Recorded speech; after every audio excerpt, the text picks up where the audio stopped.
Hello and welcome to a very different kind of video today.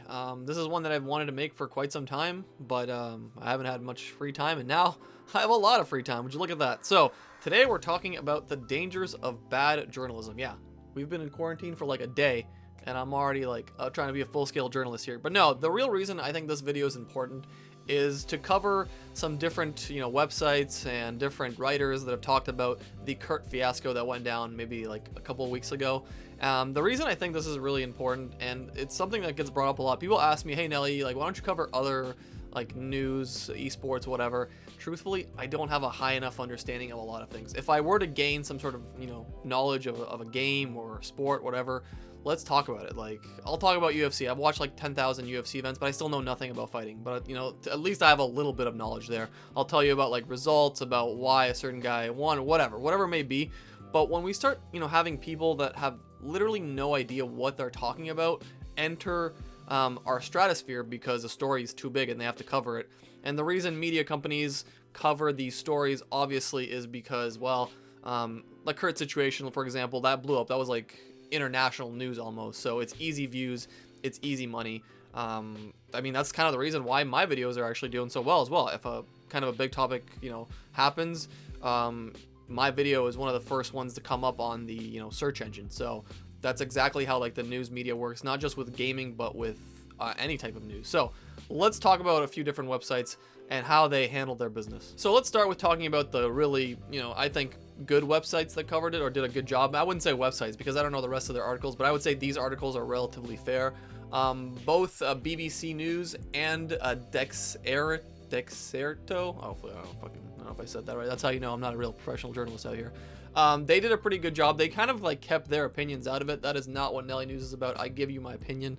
Whether you agree or disagree, that's up to you, but I give you my opinion. They really basically told you exactly what happened. They didn't tell you, did EA go too far with the ban? Did Kurt say too much? They basically said, here's what EA said, and here's what Kurt said. And BBC even got in touch with Kurt and looked for his, they wanted his response. Obviously, EA is not going to give a response. So those are two actually decent articles on these stories. A few interesting things that like these articles point out, which I think are essential, because you need to give like the full story, and you also need to give more. And when it's a story about a person, you need to understand more about the character, right? Because if you hear like, oh, Kurt's being a crybaby, he's being toxic, and that's all you get, you're like, oh my god, this guy deserved that ban 100%. But if you know the full context, which is look at all the horrendous things EA have done in the past whatever years, like if you watched my video and then you watched some of the coverage on Kurt, you'd be like, oh, maybe he has a point here. Maybe we're beyond the point of giving fair and constructive criticism. I think we're at a point where we gotta boycott or we gotta like shut this thing down or riots. That's the only way to get things done.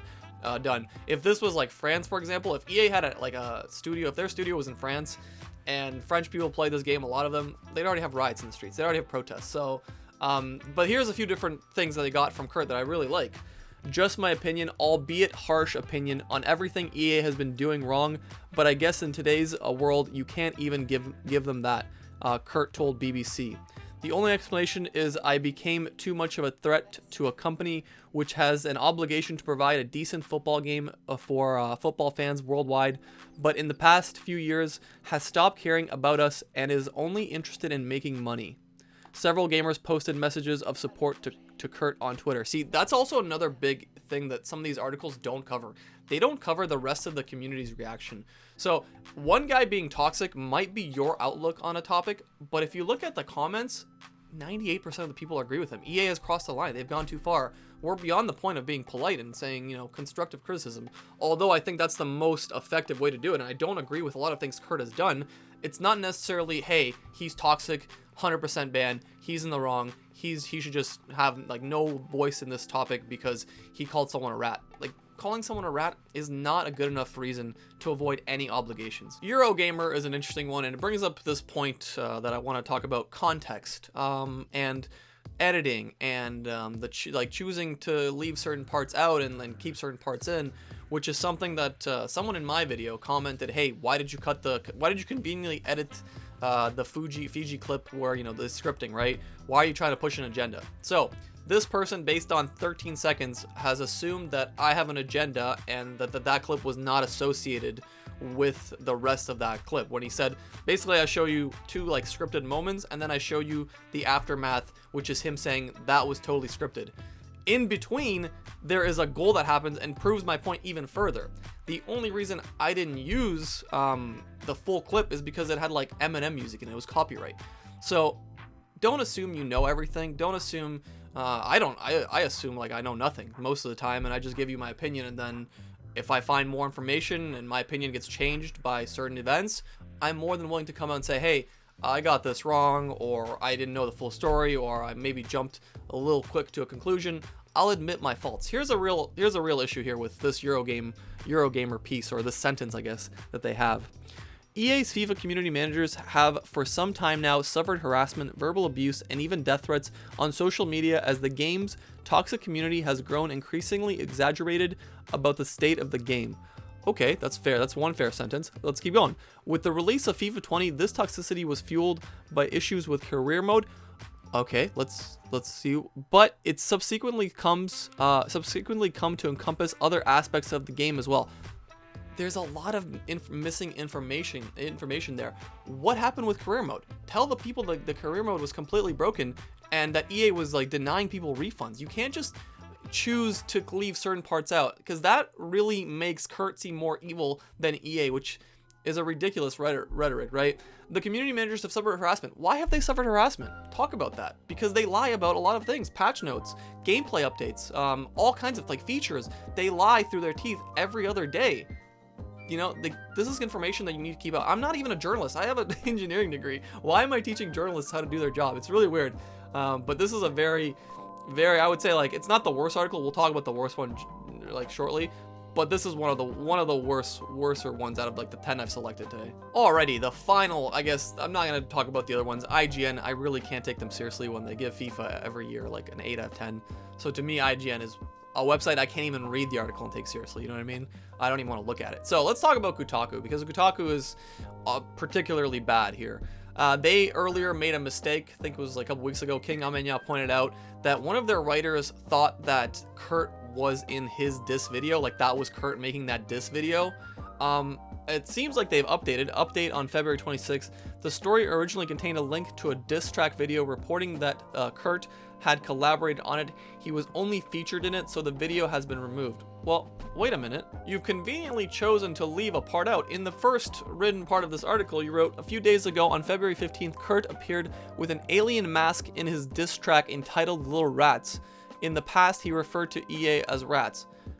Oh, but you didn't include that you completely messed up the people you had in your video. Let's read that one more time, making sure I'm not crazy here. The story originally contained a link to a diss track reporting that Kurt had collaborated on it. He was only featured in it, so the video has been removed. What you should have said was, we originally reported that we thought Kurt was, you know, in like making this video, he was the guy with the mask, which was clearly King Amenya, and we made a mistake. This is like really dirty, slimy way of like taking any responsibility or ownership for your mistake. And the thing with like these kinds of mistakes is the article is going to come out and like 95% of the people are going to see it. 5% of the people are going to see the correction. So you've done a horrendous job, and now you're spreading misinformation throughout, and you've now kind of destroyed someone's image for, I don't know, however many people read that article, right? So here's the thing that I'll also say. I've also made a mistake with something like this, where I thought Castro said something in one of his tweets, basically that he was giving away FIFA coins, which literally the word in his tweet says, like, who needs some coins? Turns out he was just giving away FIFA points. Made a mistake, but my mistake is based on his tweet.